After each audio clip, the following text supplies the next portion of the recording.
Call this subcommittee hearing to order, please.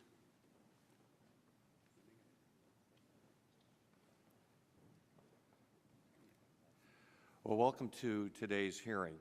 Entering foster care is a life-changing experience for children. Foster children are faced with a dizzying array of changes that are anything but normal, as all of you know. They are separated from their parents. They are often sent to live with a family they have never met. They may start attending a new school, have to make new friends, and make new efforts to participate in sports and other activities they previously took for granted. On top of all this change, we know some children welfare policies have the unintended effect of making life even harder for children. Rules may keep them from spending time with friends, participating in sports, and even getting a driver's license or finding a summer job. For example, Ryan Cummings from my home state of Washington wasn't able to get a driver's license while in foster care. He missed going on vacation with his foster family because the rules didn't allow him to travel. Georgiana Rodriguez from Florida couldn't play in the high school marching band. John Paul Horn from California needed to save money before his 18th birthday when he would be on his own, but his group foster home rules initially blocked him from being able to obtain a job. Such foster youth often speak of living in a separate world, where they are isolated from the community around them, making it that much harder for them to succeed, and why we clearly need to make sure children are safe while in foster care. These are examples that highlight how in some areas policymakers have gone too far in creating that separate world for these kids. Now the tide seems to be turning in some areas of the country. In recent years, federal and state reforms have tried to allow more children to stay safely in their own homes or be adopted instead of spending year after year in foster care. For children who must enter foster care, federal reforms have stressed helping children in their own school whenever possible. Some states have also taken on this issue directly. In 2004, California amended their laws to eliminate unnecessary restrictions on the activities of foster youth and provide foster parents more flexibility to make responsible decisions. In 2011, foster youth in Washington State, working with Mockingbird Society, highlighted this issue. And now my state is a working group to develop ways to make improvements. And as we will hear today, states might examine a law Florida enacted just this year that is designed to ensure foster youth are treated more like every other child. This law will allow foster youth more freedom to participate in age-appropriate activities like sports, sleepovers with friends, and getting a driver's license. And we're going to review those efforts today. In the process, we will learn what is being done to improve the lives of foster youth and how we can work together to better ensure that foster kids can successfully grow and develop like other children. That's our responsibility, and we welcome all of today's witnesses to help us achieve that goal. And some of you on the panel may not know my background, but I want to share this very quickly. I was in law enforcement for 33 years before I ended up here in Congress, so I look like I've been here for 40 years, but it's only been 9, so a little over 8, really. But 33 years with the Sheriff's Office in Seattle, and part of my time working in the Sheriff's Office, I worked on the Green River serial murder case. You might imagine the number of young people that the task force members came in contact with, children who ran away from home for all kinds of reasons, unimaginable treatment sometimes in the homes that they ran from, ending up on the street, ending up in foster homes, from one foster family to another foster family, running away again, out on the street. And the detectives, one of the things that I like to make clear for the record back in the 80s when we were working this case, cared so much that they gave their home phone numbers to these children on the streets. And you probably know some police officers in your own community that that care that much and accept those phone calls. And in the middle of the night, I can remember myself driving out to meet a child who said, I don't want to be out here, but I just ran away from my foster home. I have nowhere to go. I can't be who I want to be. They couldn't get adopted. They were 14, 15, 16. It was a sad experience. But we were able to help some of those young people. I get calls today still from some of those mostly young women who I met during that time, who have grown to be educated, successful, and have a family. So there's always good stories to share with folks. Thank you all for what you do, and I now yield to Mr. Davis for his opening statement. Thank you very much, Mr. Chairman. Either fortunately or unfortunately, Mr. Doggett cannot be here today, the ranking member for this subcommittee, and he asked if I would read his opening statement. Children in foster care have the same needs, desires, and dreams of all children. They need a safe and loving home, and they want and deserve the opportunity to learn, to grow, and to fully experience life. Our foster care system is rightly focused on trying to keep kids safe. But safety can't be the only goal we pursue. Children in foster care deserve the opportunity to join in the activities that help young people gain confidence and maturity. But too many foster youth encounter a no-entry sign when it comes to competing in a sport, or going on a field trip, or working in a part-time job. Some foster youth can't even spend the night at a friend's house unless they ask their friend's parents to first undergo a criminal background check.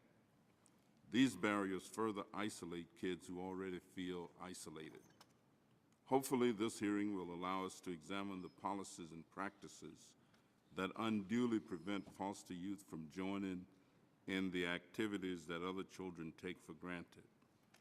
But helping foster youth experience the same things other kids do sometimes require more than just granting them permission.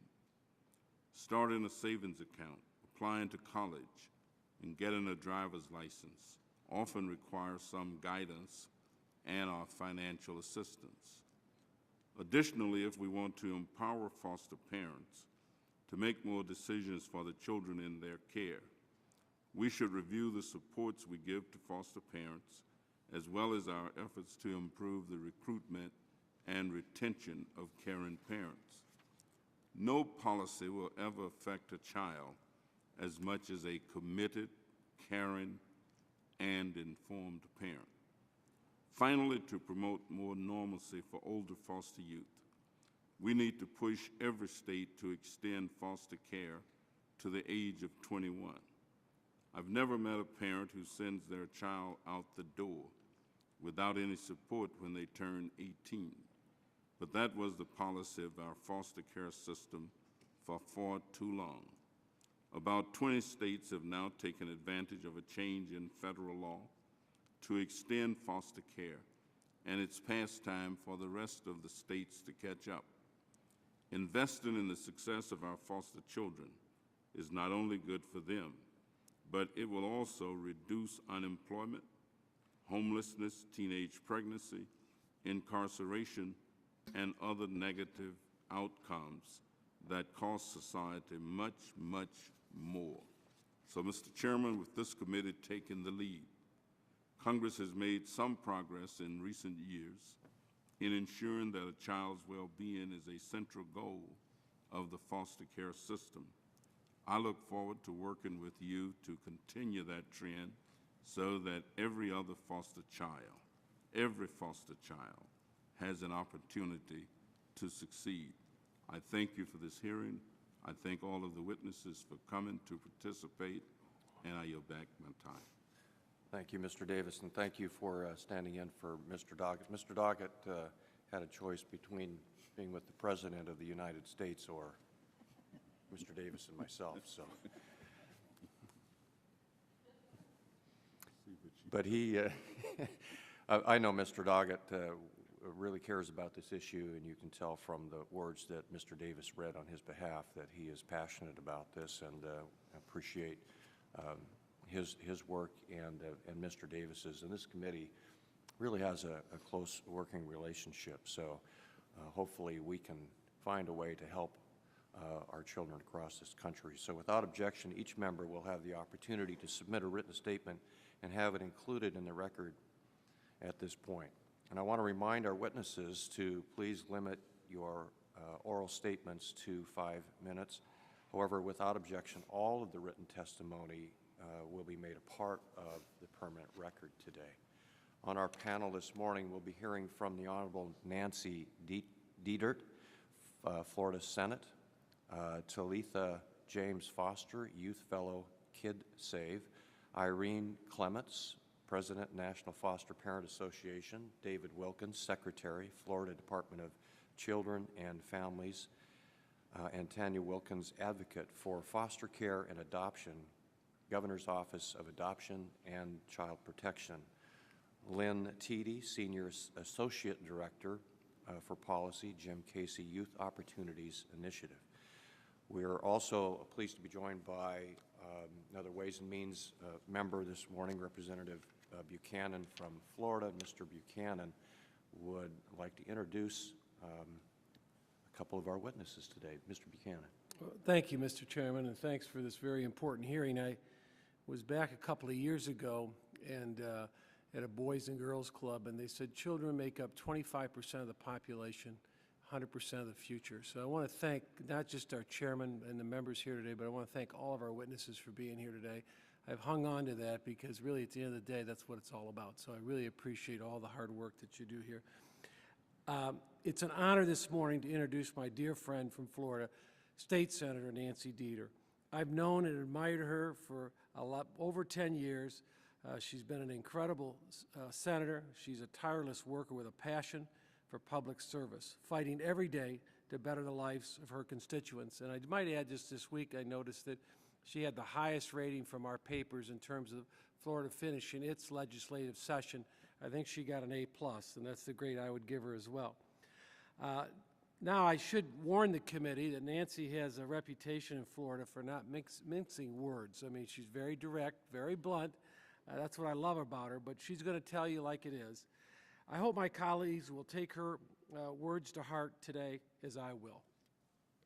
Also from Florida, we've got two special guests, Mr. Chairman, and it's my pleasure to introduce from Florida David and Tanya Wilkins. David and Tanya are an incredible husband and wife team, and that's exactly what they are.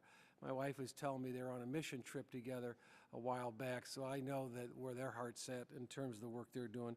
David is a very dynamic secretary of the Florida Department of Children and Family with a wealth of experience in both the private and the public sector, while Tanya is a tireless supporter for foster care and adoption. And I think you have some of your children, or some of them are adopted foster children. David and Tanya were the recipient of the 2012 Daniel Webster Healthy Families Florida Leadership Award in recognition of their work on behalf of Florida's most at-risk children. We are lucky to have them here today, and I look forward to their testimony. Thank you.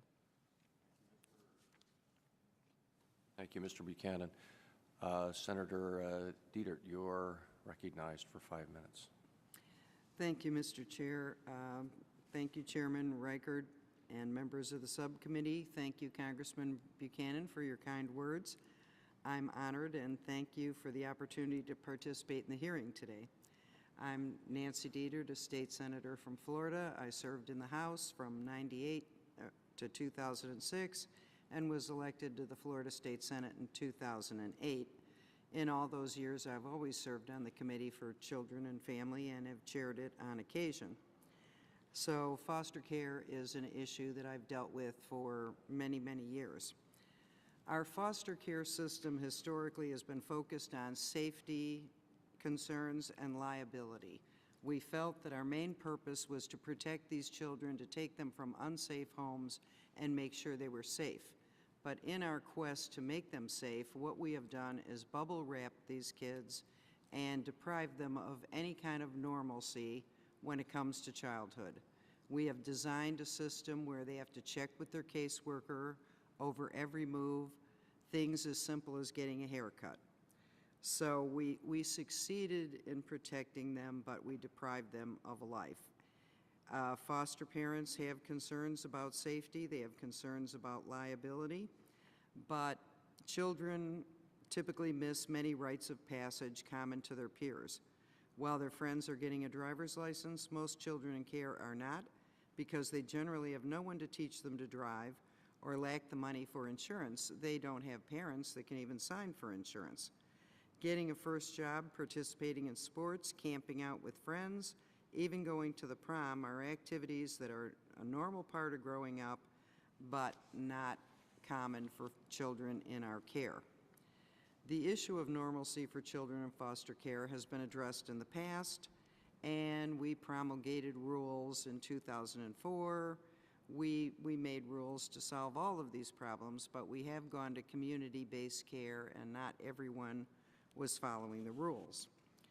So this year, we decided that former secretaries have also issued memoranda and did everything they could to make people follow the rules, but they didn't. So under our new Secretary of DCF, Secretary Wilkins, who we're very pleased to have, he's a secretary who understands the issues and has seen them firsthand and cares. So the current Department of Children and Family Services implemented 2 surveys to gather data related to independent living services and outcomes. The surveys captured information from children 13 to 17 and from those who have aged out from 18 to 22. And these are their findings. The children report that 66% are able to spend time with friends without adult supervision. 46% can spend the night with friends. 53% receive a personal allowance, which is one of our rules, so they can learn to manage small amounts of money, but that rule was not being implemented. 44% are allowed to go to school events, movies, shopping, and other unsupervised activities with friends. 14% have completed a driver's education course, and only 2% have a driver's license.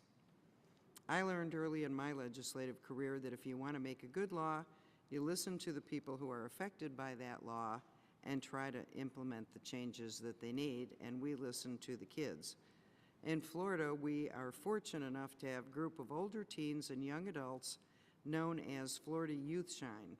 Youth Shine is a peer-driven organization that empowers young advocates across the state who regularly identify the challenges and help create solutions to our growing problems in our child welfare system.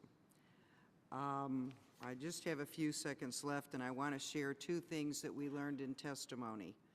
A young woman began by thanking the committee for allowing her voice to be heard. She said, "When you think of normalcy, you think of what everyone else is doing. When I think of normalcy, I think of going back and forth to court for orders to allow me to do things like going to a basketball game or spending the night. This is not normalcy. Our new bill changes these laws and codifies our rules, and we hope to have some time to tell you about the laws that we passed this past session. Thank you for your time." Thank you, Senator. Ms. James, 5 minutes, please.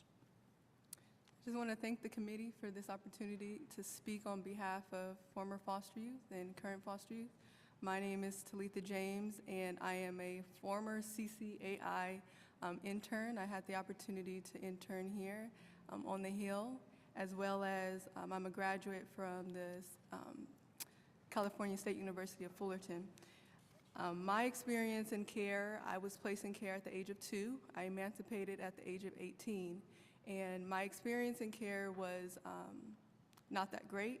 And I know that a lot of youth have the opportunity to be placed in great homes, but I did not have that opportunity. I was placed in homes where I was not allowed to be myself, and I was not allowed to participate in sports. And the reason being was that one of the homes I was placed in, the foster parent pretty much told me that I should go to therapy instead of playing sports. And that was something that I held on to because I had a desire to play sports. And as you have all seen the picture that is being passed around, I was on the volleyball team at Lancaster High School when I was placed with my aunt. So at the age of 14, I was placed with my aunt, and my aunt took the initiative to just bypass all of the barriers that social workers put in place that don't allow foster youth to play sports. So she took it upon herself to allow me to play sports, and that pretty much changed my life. Me playing sports, I was allowed to learn what team development was all about.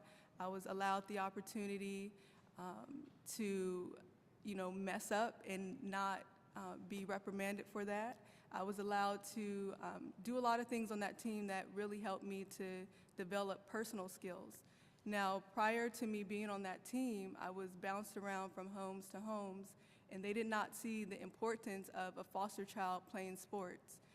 And at that time as well, they also said there was no funding for me to play sports for me, or no funding for them to pay for a uniform. So that was another reason why I was not allowed to play sports. And I just wanted to highlight the importance of a lot of the barriers we put in place for foster youth to protect them, like we've heard, is a hindrance to their success as an adult. Had I not played on that team, a lot of the skills that I learned on that team I wouldn't have today.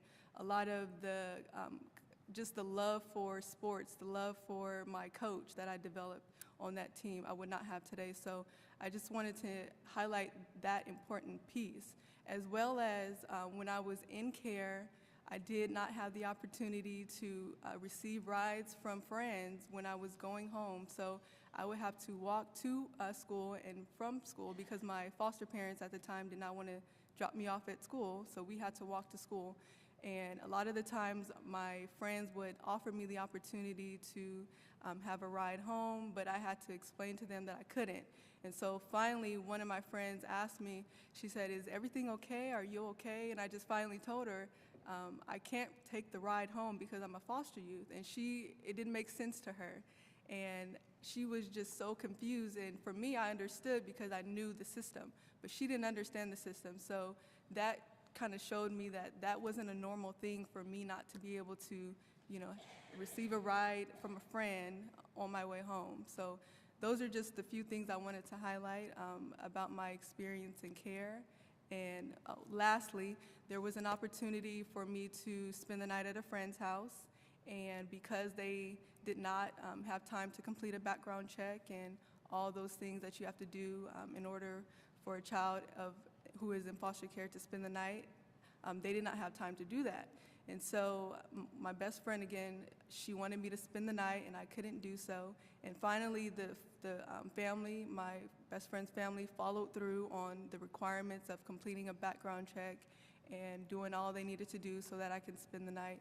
And unfortunately, because they had a pool that was raised above ground and it did not have a fence around it, I ultimately could not spend the night at the friend's house. So it's a lot of barriers in place, and we can't tackle them all, but I appreciate this opportunity to address the things that we can tackle, which I think is the normalization of the experience of foster youth in care. So thank you.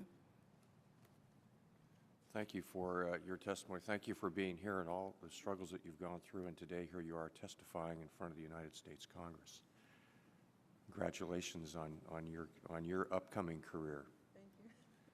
Ms. Clements, you're recognized.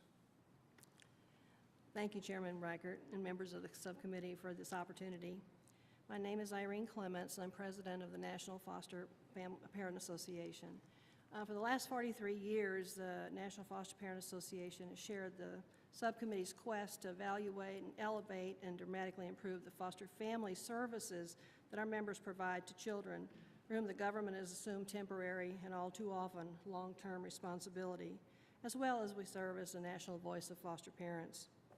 My husband and I fostered for 27 years, and during that time, we fostered 127 children and adopted 4 of those children. During our tenure as foster parents, we fostered children of all ages. However, the last 12 years were dedicated to youth 14 and over.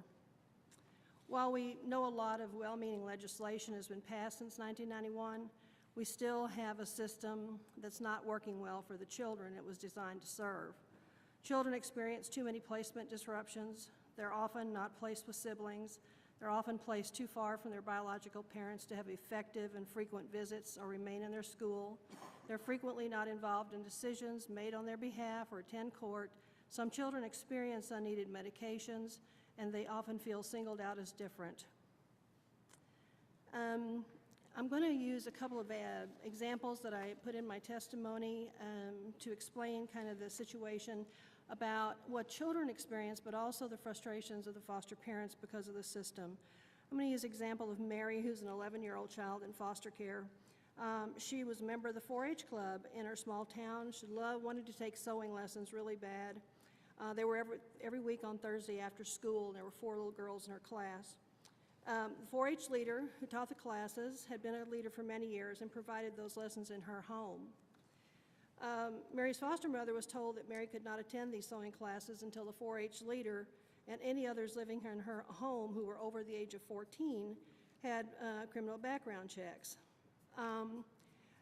Mary didn't understand why the other 3 little girls could go into this home and have sewing lessons when she couldn't. Why was it okay for her peers when she couldn't do it?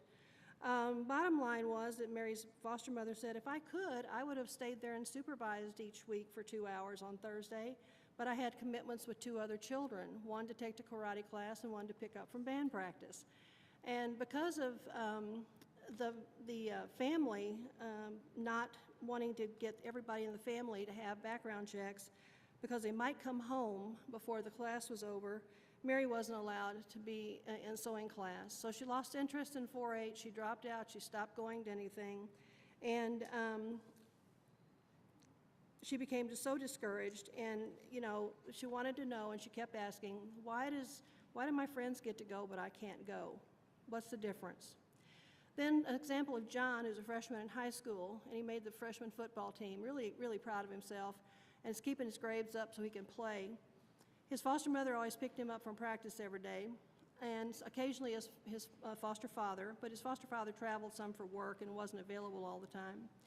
And one particular day, John's foster mother had a medical emergency with John's sibling, who was also in her home, and they were at the hospital. She couldn't pick John up from football practice, and her husband wasn't home, so she called the coach and asked him if he could take John home. John, in his service plan, had the ability to be home in the home for 3 hours without supervision. The coach said he couldn't do it because of something else he had to do, but he would get one of John's friends to his parents to take him home. Well, that occurred. Foster mother got home with the other child in about 2 hours, and everything was fine. A couple of days later, the children's caseworker came, and they were discussing the hospital visit and then how John got home from football practice. Immediately, the caseworker said, well, you've broken many rules in this. Let me call my supervisor to see if I have to remove these children from your home because you obviously did not supervise these children and made a bad decision on their behalf. Thank God the supervisor said, no, let's investigate a little bit further before you rip these kids out of this placement where they're doing very well. This family is not going to continue to foster, and they're a really good family. They've done really good work with a lot of kids, but they're so frustrated at the system that won't allow kids to have a normal life and for emergencies to come up and that not maybe have any understanding of that some of the times these things happen and the outcomes can be all right. And just to conclude, just briefly, that the National Association is literally looking forward to working with Congress to help make normalcy a reality. And we'll work diligently with foster parents around the country to help them trust that this move from risk aversion to a system that embraces normalization is real. Safety plus opportunity equals well-being, and that's where we need to go with each of our kids. Thank you. Thank you, Secretary Wilkins, and Ms. Wilkins, you're recognized for 5 minutes. Good morning, Chairman Reichert and members of the subcommittee and Congressman Buchanan. Thank you for giving us the opportunity to talk about this issue that's so near and dear to all of our hearts. And as we previously mentioned, I'm the Secretary of the Florida Department of Children and Families, and Tanya, my wife, is the Governor's Chief Advocate for Foster Care and Adoption. Tanya is a registered nurse. I worked for a global management consulting technology company for 30 years.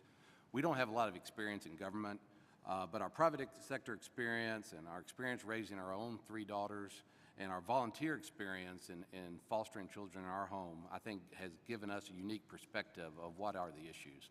And we're here today to really tell you that the bill that we passed in the Florida legislature this session is something I think every state in the union could benefit from.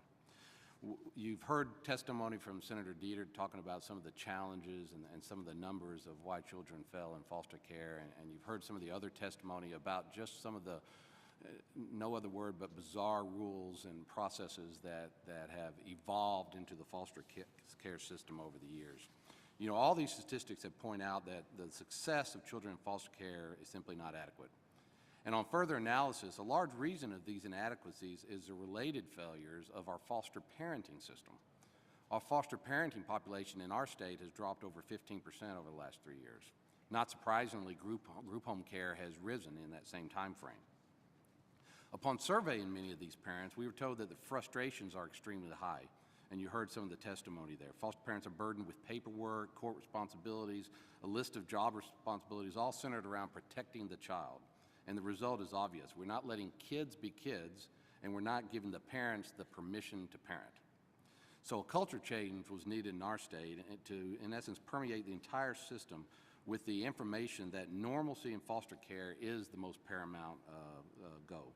Parents of our children's families do not need to be background screened for sleepovers. Young people should be able to go to church activities without a licensed foster parent, and children should be included in all social and extracurricular activities. Having seen the need for these types of changes, we launched 3 key initiatives in the state of Florida. One was around performance management of our provider network.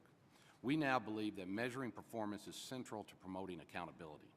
We developed a performance scorecard that measures contracted foster care agencies on 11 performance measures to determine how well they are meeting the most critical needs of our children.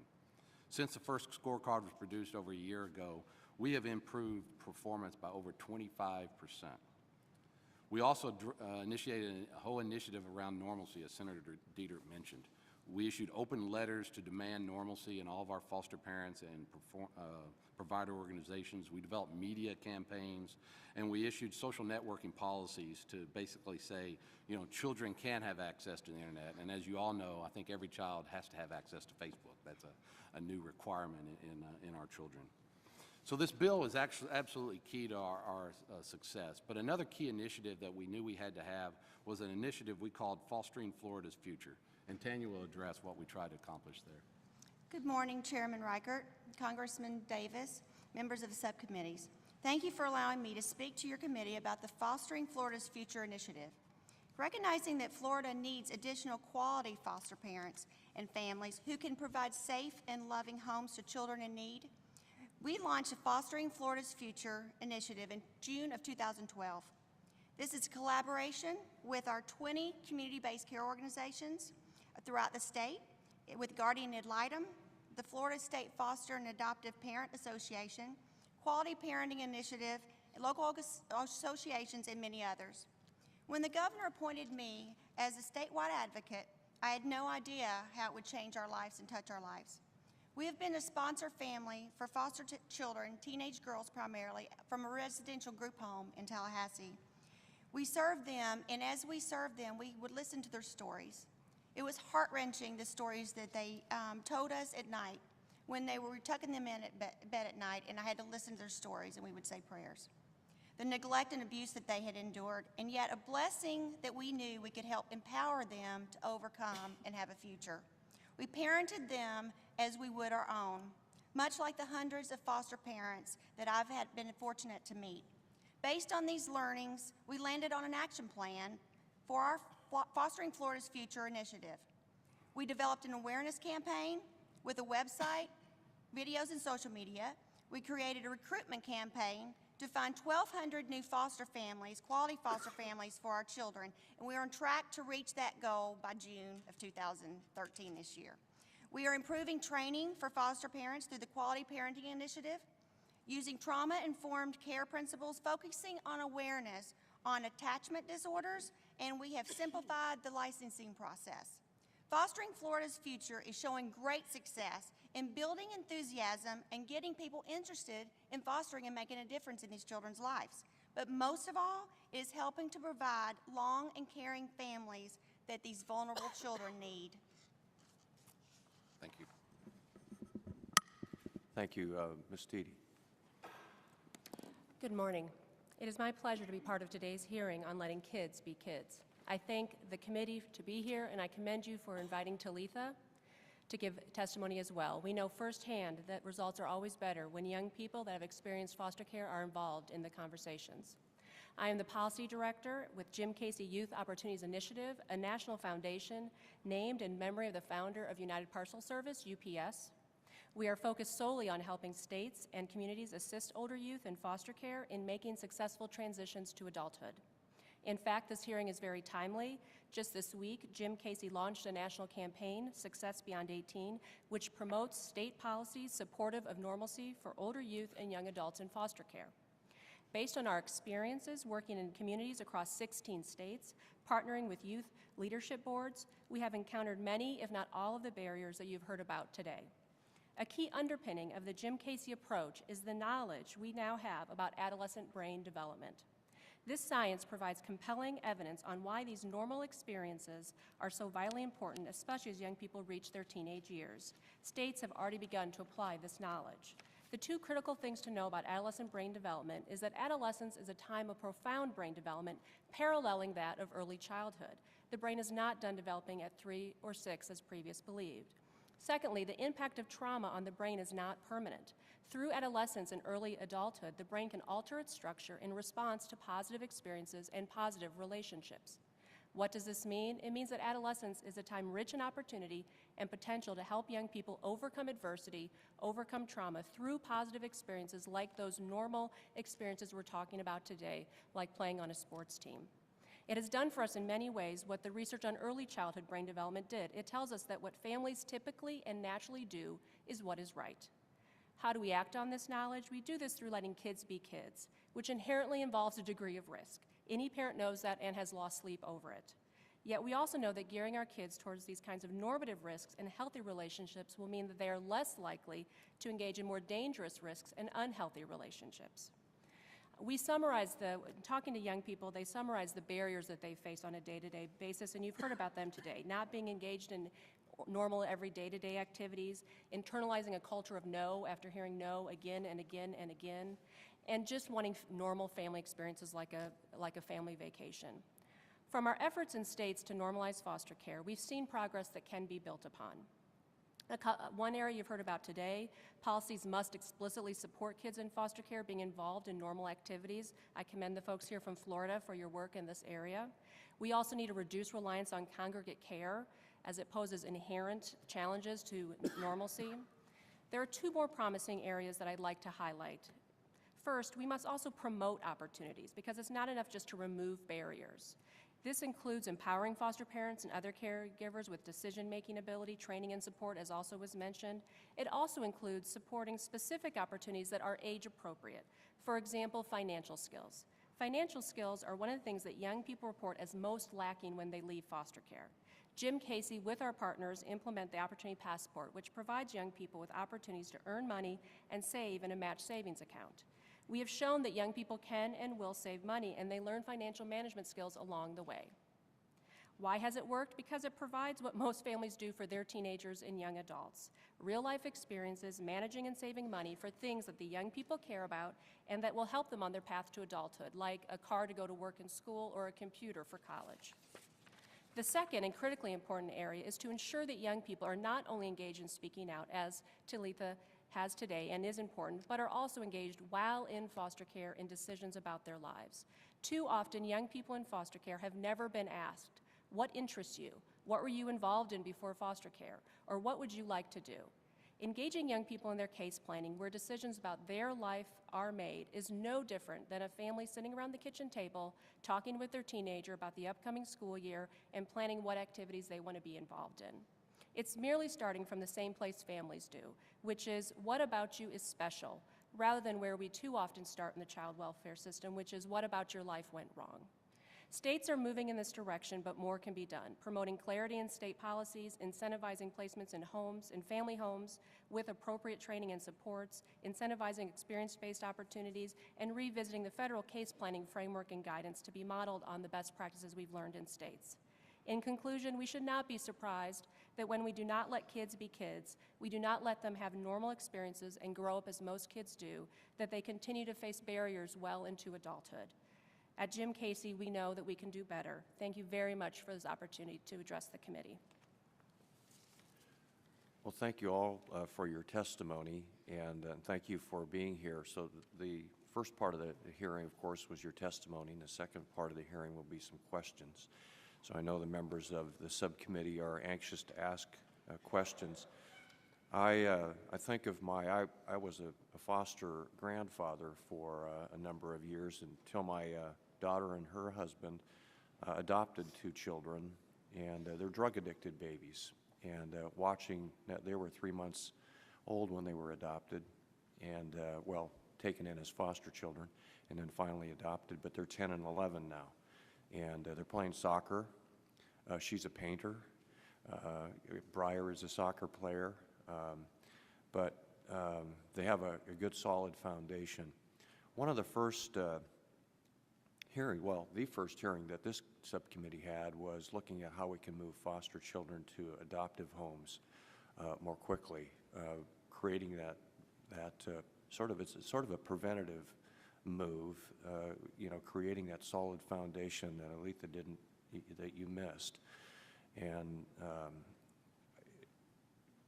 we're working on that. So my question is, what can we do to help? The federal government, I mean, you hear all the time, we're from the federal government and we're here to help. and I know when I was the sheriff and the FBI came and told me that, I ran the other way. I hope there aren't any FBI agents in the audience this morning. But we really do want to assist you in letting kids be kids, and that's why we're holding this hearing. Can you think of some way that the federal government can play a role? And then secondly, is there any federal law that you can think of that's causing states to react in the way that they are? I understand liability is a huge issue, but is there any federal law that's really causing the states to have a reaction and limiting the activity of foster youth? Senator? I kind of thought you might ask something like that. I do the same thing. They always blame it on government, but is government really the problem? Right. It's really a mindset, and it starts at the federal government and it goes down, and the mindset was safety, and we just need to change the emphasis to permanency and to normalcy. So if the federal government would just rearrange its way of thinking, which is what we've had to do in Florida as we wrote this law, what we're doing is changing the dynamic, empowering foster parents so they can behave more like real parents, and change the dynamic in the relationship. The relationship under current laws is that kid and their caseworker, and the caseworker turns over every 18 months, and they have less of a relationship with the foster parents. So my vision is you have more of a relationship with your foster parents, empower the foster parents, free them up from some liability, for normal decision making, and break that cycle where the kid has to go to court for everything. And we're the lawmakers, and we're the ones that make those rules and regulations. And so if we could just change the way we think and just say, does this make the kids' life easier or harder? One of the things in meeting with so many of these foster kids, and this girl's probably a prime example, they're so calm and patient. And I think that probably comes from years of waiting for their caseworker or sitting in court waiting for a decision. Mm-hmm. They're certainly not usually hyperactive. So it's more of a mindset than a law. Can I ask Talitha real quick? So you grew up knowing the system. I grew up in the sheriff's office knowing the system in an entirely different way, watching young people like yourself move through the system. What did you, is it mostly local law, state law, federal law? Did you get into it that deeply, or you just knew you were under the law, a law? You're speaking of while I was in care. Yes. Yes, so when you're in care, when you're in the thick of it, all you know is the system, whether Right. it be state, federal, but mainly I knew the system to be the social workers. So it wasn't a matter of legislation or Right. law, but it was the social workers because I had face-to-face contact with those individuals who were making my life a miserable hell. So Yeah. Now, as you look back, what do you see specific laws that? I wanted to touch on a point where you asked what can be done, Yeah. and I feel like the social workers are the ones who are being scrutinized because they have liability as well. So I think it needs to be addressed at that level as well, because a social worker can only make a decision based on the grounds that they're given. And then they put those same barriers upon the foster parents. I think that needs to be addressed. And there's so many social workers who would rather check off the box that they're doing their job versus, am I really doing this for the care, the good of the Right. child? So that needs to be addressed. And also you asked about how can we move more older youth into permanent homes, which I did not have the option to be adopted, or not the option, I was not adopted when I was in care. Yeah. But there is a program that I work for called Kids Save, and we have a Week in Miracles program. And we help to get older youth in foster care, or from foster care in adoptive homes through hosting. So we have a program where you're able to host a child for a year, get to know them naturally, and then these families are able to adopt them because they know them naturally. They get to work out the kinks of building a relationship that most adoptive families don't have the opportunity to do so because they're given the child without any experience. So I think that is a great program, and we have an 80% success rate if you want to look at us. So Well, with you involved, we know it's going to succeed. Thank you. Thank you. Ms. Clements, did you have a quick comment? Yes, sir, I did. We currently have the Child and Family Services reviews that every state goes through every 4 years, and those are built on safety, health, and well-being when you look at the outcome performance measures that states are supposed to meet. And we know the states are not meeting those very well historically over the last 2 rounds. But we already have a mechanism through that CFSR review where we address well-being, and that's where normalcy fits in. And so I think if we would relook or review those outcome performance measures that are in the CFSR review and maybe put some teeth into them, more emphasis into that, maybe less on the safety part, because hopefully we've got that down pretty well across the country, but use a tool we already have, a system we already have in place, so that when these reviewers come out and visit the states every 4 years, they'll be looking more in depth at the well-being. And so if states aren't doing a very good job at that, then they're going to have to do their program improvement plan back to the feds about how they're going to improve that over the next 2 years until their next CFSR review. But I think if our mechanism is there, it's just reviewing what the content of those performance measures are to make sure that they're in line with this way of thinking. And then the other piece that is probably local or state and then local, depending on how child protection systems are set up. And some states are state-run, some are county-run.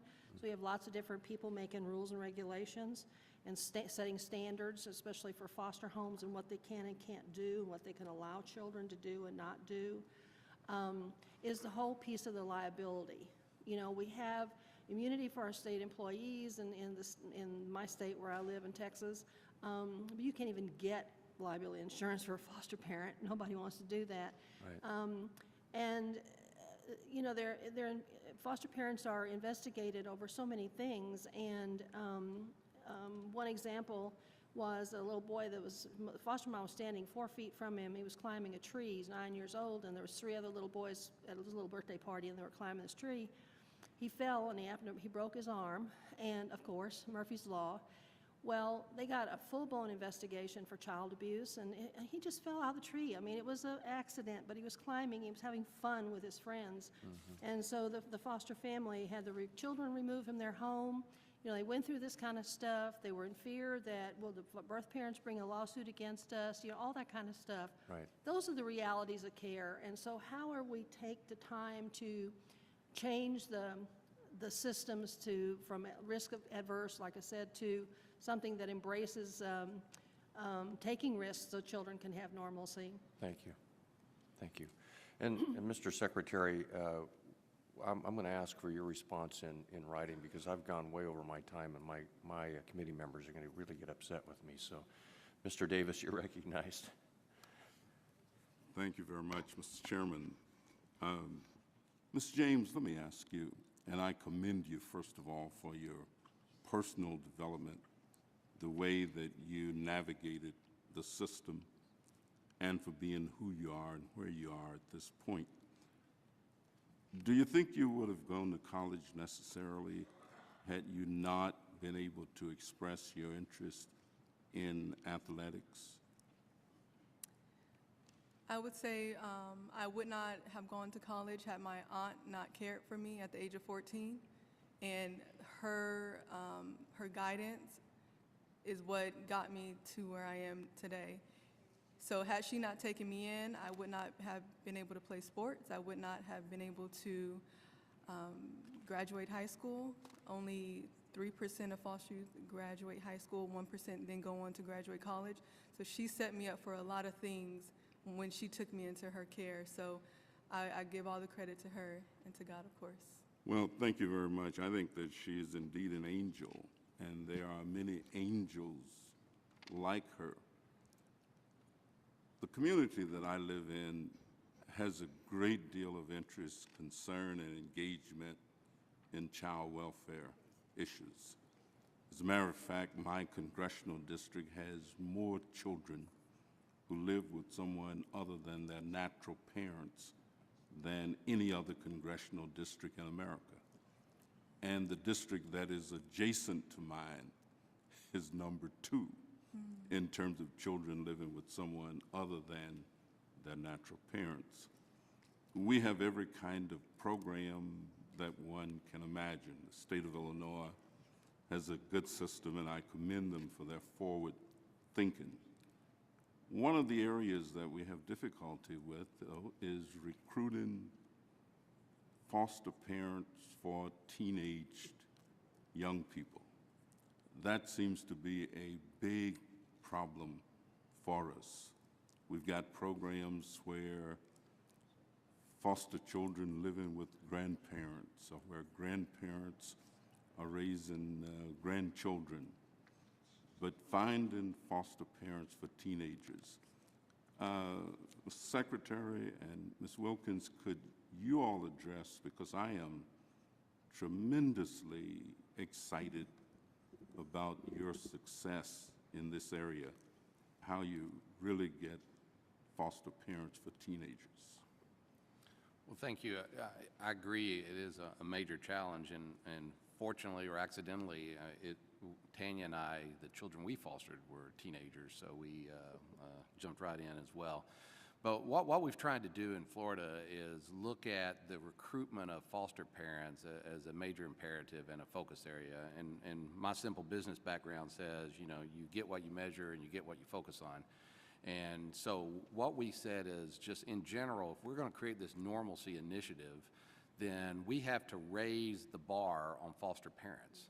And so we need to expect more out of foster parents. And so because they have to do all these things we talked about in terms of getting the kids to soccer practice and, you know, demanding performance and academics on the children and all those kind of things. So, you know, we've really looked at creating literally just a private sector marketing program, going after people differently and telling people that foster parenting, it's not like your father's Oldsmobile.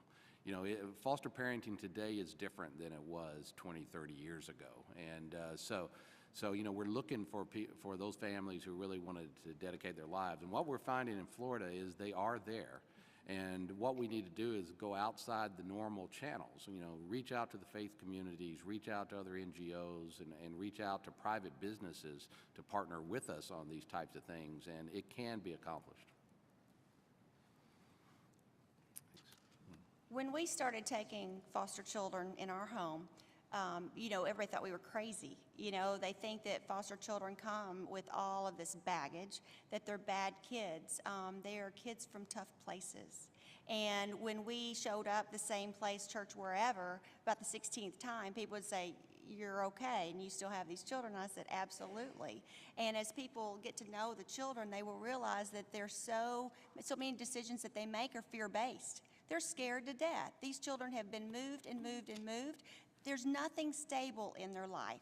So if you understand that, which is part of our training for new foster parents and for older ones that want to stay there, if you understand that about the children that we deal with, there's normal adolescent behavior, there's normal childhood behavior, and then there's trauma, and that's going to be a fear-based behavior. So in that, if you explain that, you will reach those people that have the heart to care, but then also will be equipped to be able to do that. So as David said, I've dragged him all over the state of Florida in recruitment. And when people hear the message and the awareness of the need, when we go to a community and say, in this community in Tallahassee, when we presented to them and said, we have no one in this Tallahassee area that will take a teenage girl, we had probably 50 people that responded and said, I will do it from my heart. So you have to, David calls drinking the Kool-Aid, you have to get them the awareness out there and talk about these children, that they're children that want to be loved and cared for. And if you get out there and tell that and spread that kind of message, so there's marketing plans, and then there's getting to the people and telling them what you really need. And it's working in Florida. It's exciting. Thank you very much. Thank you, Mr. Chairman. Thank you, Mr. Davis. Mr. Renacci, you're recognized. Thank you, Mr. Chairman. And I want to thank you for holding this hearing, and I want to thank all the witnesses for your testimony. It's been a learning experience, I know, for me, and listening to all of you and reading your testimony. One thing I've learned in looking into some details in Ohio, which is the state I represent, 12,000 Ohio children are living in foster care each month. Last year, more than 1,500 foster children aged out of care when they turned 18. When I hear these statistics, I think about whether or not the system has really prepared the young adults to become successful in their adulthood. Our job as their representatives should be to set them up for success, not to make their lives more difficult. I understand there are states like my home state of Ohio that have begun to lessen the barriers for foster youth to engage in normal activities. One thing I heard today was a lot of discussion about Florida and some of the things Florida has done. And Senator Detter, as a legislator, what did it take to get Florida interested in changing their current foster system? Oh, thank you for that question. A friend of mine who gives me simple but startling advice once said, first you have to care. And years ago, I had a foster girl. I mean, it's really not on anybody's radar. And when you talk about the subject to your colleagues and to groups, they say, I had no idea, because none of us have any idea. And what got to me was a foster care girl walked into my office when I chaired Children and Family in the House, and she said, why does the state of Florida keep screwing with my life? And I said to her, we spend millions of dollars to do that to you. Why don't you sit here and tell me how we can spend millions of dollars to fix your life? And she went through her list, which was legitimate. I've been moved 4 times. My whole goal is just get out of foster care. You're not helping me. You're not doing anything. She was turning 18. She was going to go in the Army. So my staff, I told them, sit down with this girl and make a list and see what we can fix. And it's simple things. Don't move them in the middle of their school year and make them repeat a whole year. This is not helping.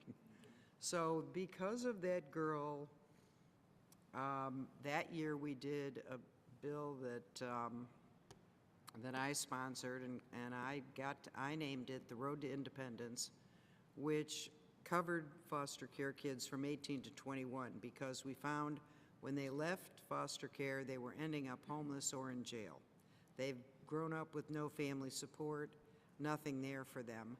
So under that piece of legislation, which we used with your federal dollars, thank you, Those kids, as long as they were in community college, university, or any kind of school that would get you a job, we would give them a small monthly stipend. So I did that bill probably 10, 15 years ago. 2008, I got elected to the Senate. I was not thinking of serving on that committee anymore, but I signed up for it. And who came back but all those kids that originally were in the Road to Independence program, and now they are grown-ups and they help other foster kids, and it's just been thrilling. So really, first you have to care, you have to tell your colleagues, you have to take an interest. We pass laws and then we have to survey and see, are they working? Well, thank you for caring, and I do want to thank the other witnesses because I know there's a lot of caring at that table as well. Mrs. Clements, you know, I heard in testimony a lot of discussion about breaking the rules, and I guess I'd like to find out a little more about that. What would be the repercussions for a guardian should they break a rule with the foster child? Well, there are set standards that every home has to follow, and you're supposed to be in 100% compliance with all those standards that are set up by your individual state or county on what it takes to be a foster parent. They're very restrictive and almost make families have to act like little institutions because they have to be so restrictive on the kids.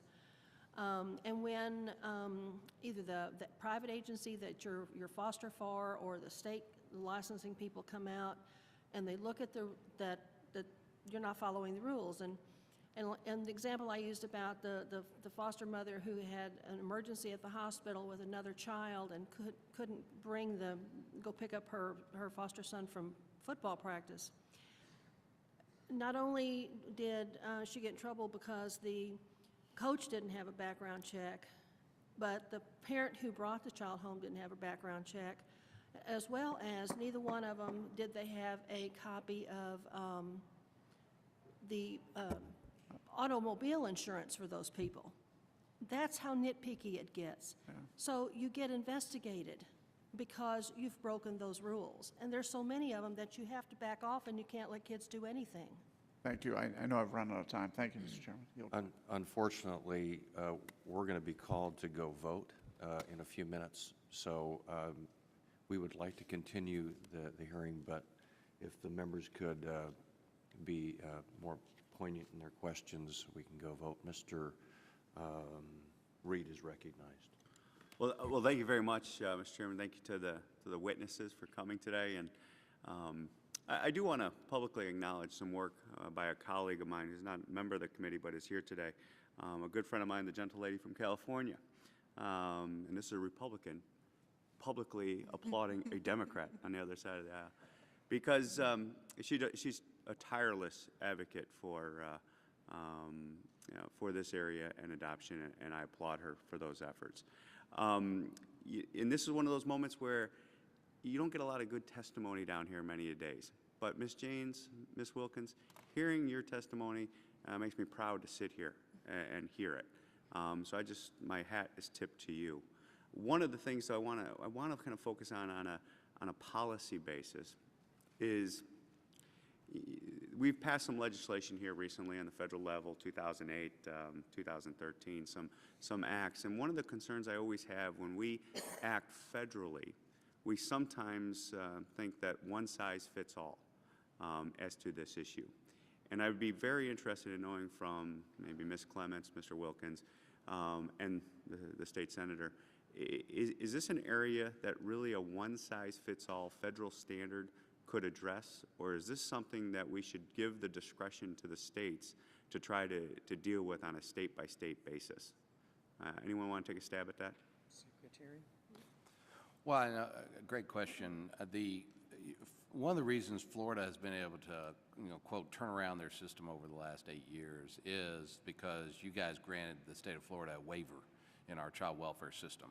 And in that waiver, we have now more flexibility of, in essence, how to spend the money. And so we have then been able to move more of our costs to the front end of the system and we're continuing on a journey on that to really focus more on prevention types of activities. And I think the results speak for themselves. I mean, if you look at just at the mathematical progress that Florida has made over the last 8 years, it's a model that other states could benefit from. Now, how Florida did it doesn't necessarily is not, probably there isn't even not even a one size fits all. And I think because other states are coming from different places and would go after an implementation differently. But I would definitely encourage, giving more waivers to states. But going back to a comment Irene made too, is continuing to hold states accountable for outcomes, not process results. And we still get a lot of federal government reporting and measurements based on process. It doesn't matter how many kids we have, it's the progress of those children, right? And so, and if we do that, then people don't get as obsessed about following all the rules and procedures because it's not about process. Instead, it's about making the right decisions for kids. Ms. Clements, want to offer? Completely agree with the Secretary on that one. So- I do believe you have the system already in place through the Child and Family Service Reviews to look at the outcomes of these performance measures and let the states decide how they're going to do it. Because we all have a different personality out there depending on where we're from, and that's, I think, the key. So if, Senator, I don't know if you want to offer anything, but. No, I would agree with the Secretary on that. So- Flexibility and accountability, and we're there. Very good, because so then I generally am hearing let states have the flexibility and the federal government potentially have an accountability oversight type of role, and I appreciate that. Because the other issue that is out there is that we're hearing some great stories today, but we also, I've heard the horror stories of the 0.001% situation that needs to be recognized as we go through this, because God forbid, that occurs in the future, and we had an opportunity to do something about it. And so I just offer that as a kind of a sensitivity that that I'm aware of, and that I'm trying to grapple with as we deal with this, giving flexibility, but at the same time making sure that accountability gets at that 0.1% situation that we've identified. So with that, Mr. Chairman, I yield back, and I appreciate the Chairman's hard work in this area, and I know he's personally committed to this area also. Thank you, Mr. Reed. I think what I'm going to do is limit the time now to 3 minutes so that we can make sure that every member has an opportunity. Mr. Young's recognized.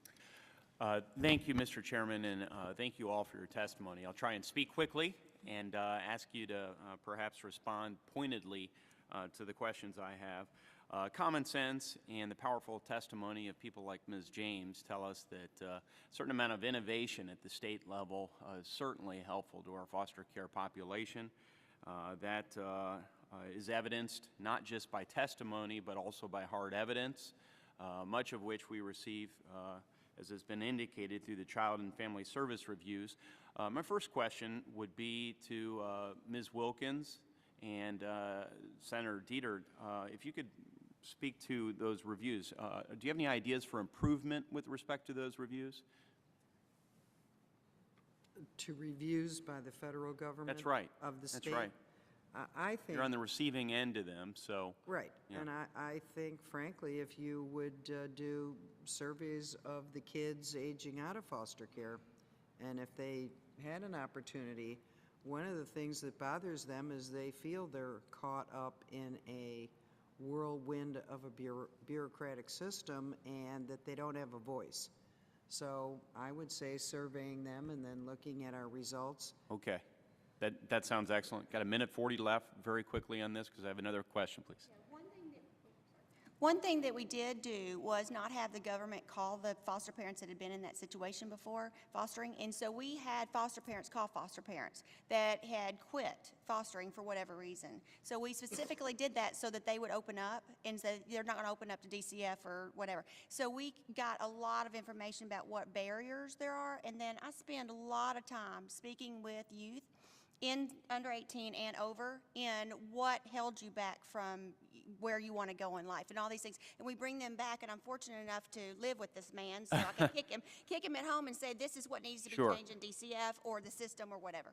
Briefly, We've got laboratories of democracy, so to speak, here. If we empower you to innovate, I think it would be helpful to other states to learn from your innovation. Perhaps they adopt some of your best practices. Perhaps they learn from worst practices and failed experimentation. Through what means or forum do you share such information? And can the federal government, to your mind, help facilitate such conversation and sharing of information either way? I'll give this to either of you that maybe has strong feelings. Senator? Yes, what we found, that we're talking about our normalcy bill today, and it's very important in the lives of the kids, but we also did another huge bill that is yet to be signed by the governor, but he will sign it, extending foster care to age 21 for no new money. And the way we did that is to look at our budget and look at what we've privatized in community-based care and how many things are vendor-driven rather than child-driven. But state-to-state conversation, it's just informal basis, is that right? Yeah, and I would personally like to see more standardization on the accountability issues for states, because when we go and look at other states and try to understand who's doing something good, everybody measures things differently, and so it's very complicated. We do have some great organizations like all the different Casey organizations that try to help triangulate that, but better standardization on the accountability issues nationally would help. Thank you. Mr. Kelly. Thank you, Chairman, and thank you all for being here. My question, Ms. James, would be to you, because I don't think that most of us would realize the difficulty is participating in sports, and it wasn't until your aunt took you in that you're able to do it. And I got to tell you, those life experiences, I mean, playing team sports is not about making the major leagues. It's about making a major difference in your life. And every life is a journey, so those experiences. But tell me the difficulty. That's hard for me to understand. You know, growing up in a little town where I coached youth sports, and I want to talk to Mr. Young. He talks about his soccer days. Mr. Renacci talks about all the football and baseball and days he had, and of course, my friend Tom Reed was a great swimmer. But for you, huge difference in your life, was it not? Being able to have a common goal and a thing. Tell me, how tough was it, though, and why couldn't you play when you were in a foster home? Thank you for the question.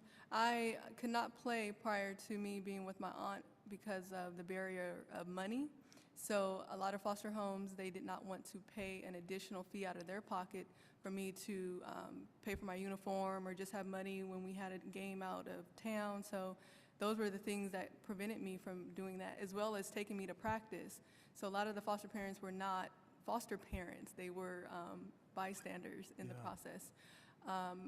But a lot of issues came about because you have to travel outside of your residence. So if I traveled 100 miles outside of my residence, I would need county approval, or my social worker have to sign off on it, and she would have to go to the courts to get that approved. So that was an issue until my aunt just said, this is nonsense. I'm just going to do what I am going to allow you to do. So.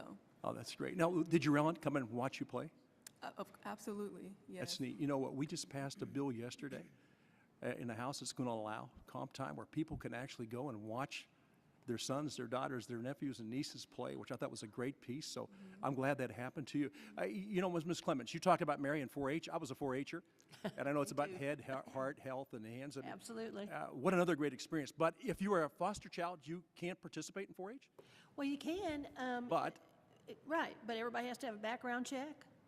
You know, again, couldn't go to 4-H camp every summer. I mean, I went for 9 years, you know, to 4-H camp, the biggest deal of my life every time. Couldn't go because it was away. It was more than 150 miles away where the camp was. Had all these people there that were adults, and kids over 14 were in my state. They all had to have a background check if you're going to be around them more than a few hours. You couldn't do those things. Yeah. And it just totally ties the hands of the parents who are trying to take care of these kids and frustrates the children to the point where they have acting out behaviors. It's not that they're bad kids. They're just so darn frustrated with the system, and they don't trust anybody anymore to do their best interest. Yeah. Well, it's great that you can mainstream them, and thank you for all being here. Ms. Wilkins, congratulations on the award. Private sector, you got to inspect what you expect. So you're seeing some changes. It's what you've done that makes a difference. Thank you all so much for being here, Chairman. Thank you for having this hearing. Thank you, Mr. Kelly. Mr. Lewis is recognized. Thank you very much, Mr. Chairman. Mr. Chairman, I will be very brief. I want to thank members of the panel for being here. read some of your testimony. I apologize for not being here earlier. I was on the floor. But, Mr. Chairman, I want to thank you for holding this hearing, and thank Mr. Davis for being here and for the other members. And I want to thank our colleague, Congresswoman Bass. Since she's been here, she's been a strong advocate, unbelievable spokesperson in the House on the Hill for foster care. So thank you. Ms. James, I had an opportunity to read your testimony, and I admire all of you for all of your work. The parents, Senator, for your leadership and your vision. Ms. Jane, I admire you for not giving up, for not giving in, for not becoming bitter or hostile, but for keeping the faith with a sense of direction and a sense of purpose. I noticed near the end of your testimony, you quoted Martin Luther King Jr., Dr. King. Absolutely. I knew Dr. King. I met him when I was 18. I met Rosa Parks when I was 17. I grew up in a very large family, very, very poor. But individuals that I met and came in contact with inspired me and lifted me. And someone along the way in foster care, no doubt, lifted you. And you just kept the faith. Thank you. Thank you. Thank you, Mr. Chairman. Now you're back. Well, if you're not inspired by that. Let the church say amen. Amen. Thank you, Mr. Lewis. Mr. Griffin, you're recognized. And this Baptist says amen. Amen. I want to apologize for not being here earlier. I was on the floor with the highly esteemed Representative Lewis, and I appreciate his words. And it's always an honor to serve with a living legend and civil rights icon, and appreciate everything that he does. I just want to mention that there's a great program in Central Arkansas and Little Rock called The Call. You're shaking your head. Children of Arkansas Love for a Lifetime. I call it The Call. I can't remember the longer name. My wife and I have been learning about that through our church, Emmanuel Baptist Church. A lot of churches in Little Rock are working with The Call, which is a nonprofit. And the purpose of it is to just find some more foster parents. There are something like 7,000 children in Arkansas in any 1 year in foster care, and only 950 or so families. And so in addition to improving it, we've got to do more recruiting. But one of the things that really struck me that I want to get your input on is this is a nonprofit. It is a faith-based, Christ-centered organization with a lot of local churches in it. It's very open about that. But I've been really impressed that the top levels of leadership in our Arkansas Department of Health and Human Services Division of Children and Family Services have been active. It's described here as unprecedented cooperation between state government and these churches, which I think is fabulous. The churches are meeting a need that they believe, and I believe is part of our Christian mission, to love kids that need homes. And the government is saying this is helpful and is partnering. So I'm wondering, have you heard of this? Have you heard of similar cooperation between churches and the government and other states? Any of you want to comment on that in my very limited time? Very quickly, I know that Commissioner Corrigan in Michigan has had a similar outreach. They are under a consent decree and needed to recruit, I think, 600 foster family homes within a year, I believe. And she called together all the faith-based organizations across the state and gave them a challenge. And last I heard that they are meeting that challenge. So Michigan, any others? Yes, sir. We have a faith-based initiative in Texas as well, and over 400 churches are participating at this point, and we're just in the beginning stages. Recruiting for foster parents, for adoptive parents, and for those who don't feel they can do that, how those congregations then can support those that can. Beautiful, beautiful programs. Well, it seems to me it's a natural network of thousands, if not hundreds of thousands, millions of people ready to go to work for the same cause that the government has. Well, we have 11 regions across the state, and the state, there's a state employee in each one that's called a faith-based initiative specialist. I mean, that's how dedicated the State Department is. Awesome. I just wanted to say a quick thing. I went to the Christian Alliance for Orphan conference last week. It was summit, and it was 4,000 faith-based leaders across the U.S. coming together to talk about this issue. Awesome. And so we had breakouts in government, Arkansas being one of them, and how they use the call. So I met them. I said, come to Florida. And we've got some great things going in Florida. We at DCF actually, he actually has hired a faith-based leader. He was a pastor. Partnership, right? It's a partnership, yeah. Partnership. I had to find my place.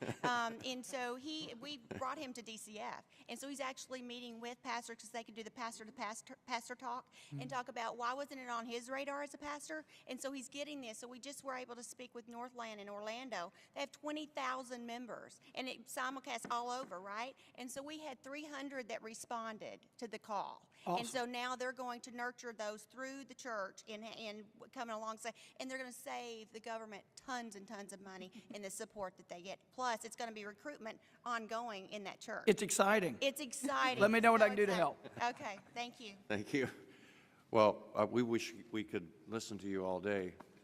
You really have a lot of excitement, a lot of knowledge, and good or bad, some experience in this arena. And I think what you'll find from this committee is a great passion and a devotion to trying to find a way, as I said earlier, to help our foster youth. There are members of Congress who have come from places that you may not really expect.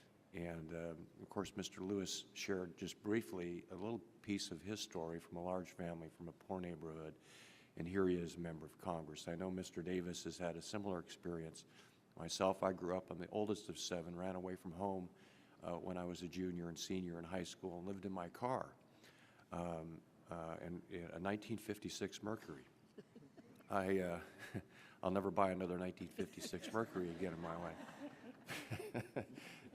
But the reason I share that with all of you is that I hope that as you go back and you share, Ms. James, with the folks that you work with, your experience, there's opportunities. You're a very, very bright young lady. Thank you. You have a great future in front of you, and you know, your faith is one of the things that I know that I've used, that I know that you have relied on, and just appreciate all of you, all the hard work that you do, your testimony here today, and I'm sure we had to cut it a little bit short, but that's sometimes the nature of Congress. So we're all going to go vote. We look forward to working with you. We are going to be probably sending you some questions, expecting some answers in writing, as I said earlier. If members have additional questions for the witnesses, they will submit them to you in writing, and we would appreciate receiving your responses for the record within 2 weeks. The committee stands adjourned. Thank you. It's a pleasure working with you. Congratulations. I'm glad you're such a successful person. Yes.